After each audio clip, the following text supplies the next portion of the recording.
Melayani Yesus. Bacaan Alkitab, Matius 25, 31-46.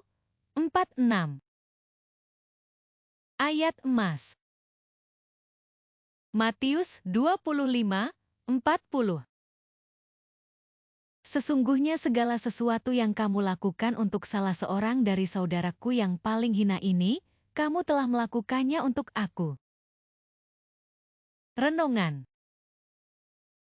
Sambil menyeberangi tempat parkir menuju rumah sakit pada suatu siang di bulan Agustus, saya meminta Tuhan memakai saya untuk menyatakan kasih-Nya kepada pasien-pasien saya.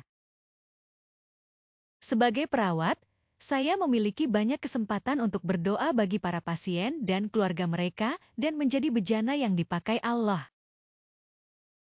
Hati saya sangat sedih hari itu karena teringat akan pasien saya, Donald, seorang pria yang beristri cantik dan dikaruniai putra berusia 2 tahun.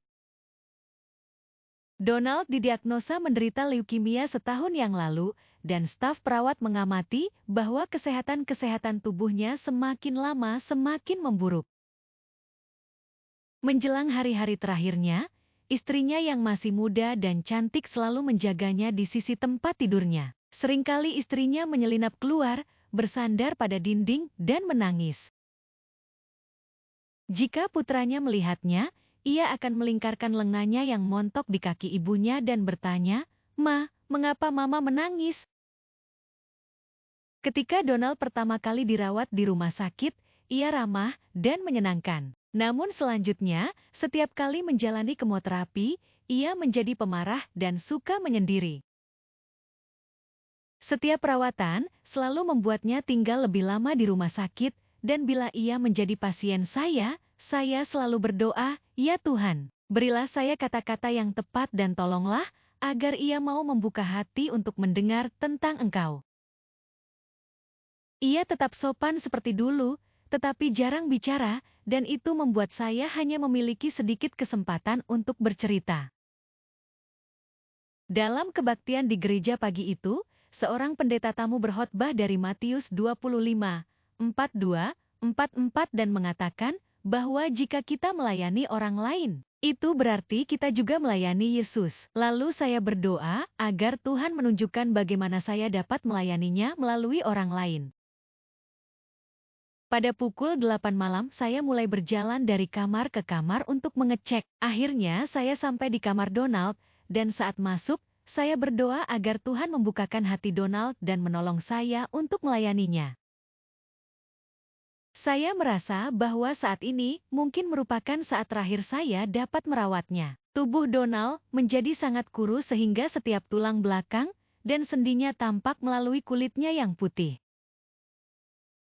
Ia selalu duduk karena tak dapat bernafas bila berbaring. Ia membungkukkan tubuh dan bersandar pada kerangka berbentuk T berisi bantalan yang dibuat oleh seorang sahabatnya. Kamar itu tampak suram dan sunyi, yang terdengar hanya desah nafasnya yang tersengal-sengal. Saya memberinya obat, menggantungkan botol infus baru, dan merapikan tempat tidur. "Pak Donald," panggil saya dengan suara pelan, "apa yang dapat saya lakukan agar Anda merasa lebih nyaman?"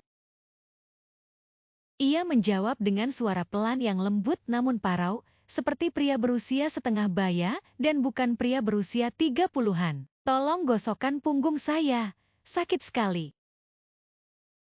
Sambil menggosokkan minyak pada punggungnya dengan hati-hati, saya mulai berdoa dan kembali memohon kata-kata yang tepat dari Allah. Namun tak sepatah kata pun yang muncul dalam benak saya. Saya memejamkan mata dan memusatkan pikiran pada Yesus sambil terus memijat punggungnya yang lemah dengan hati-hati. Donald terlihat lebih santai, nafasnya lebih tenang dan teratur. Kedamaian memenuhi kamar itu. Saya membuka mata dan melihat bahwa yang duduk di atas tempat tidur bukan lagi Donald, melainkan Yesus. Segera saya menutup mata lagi. Saya pasti salah lihat. Lalu saya mengintip, iya, benar-benar Yesus. Saya terus menggosok punggung Yesus dan kedamaian yang sempurna memenuhi kamar itu. Kemudian, tampaklah kembali Donald di tempat tidurnya. Ia telah tertidur. Perlahan saya meninggalkan kamar itu. Terima kasih Tuhan Yesus, saya tidak tahu bagaimana saya dapat melihatmu, namun yang pasti saya telah melihatmu. Saat itulah saya menyadari bahwa jika kita mau memberi diri dan melayani orang lain, berarti kita benar-benar sedang melayani Yesus. Doa, Tuhan, di momen Natal ini, aku rindu melayani Engkau dengan benar. Biarlah hatiku dengan rela melayani orang lain sebagaimana aku melayanimu. Dalam nama Yesus, amin.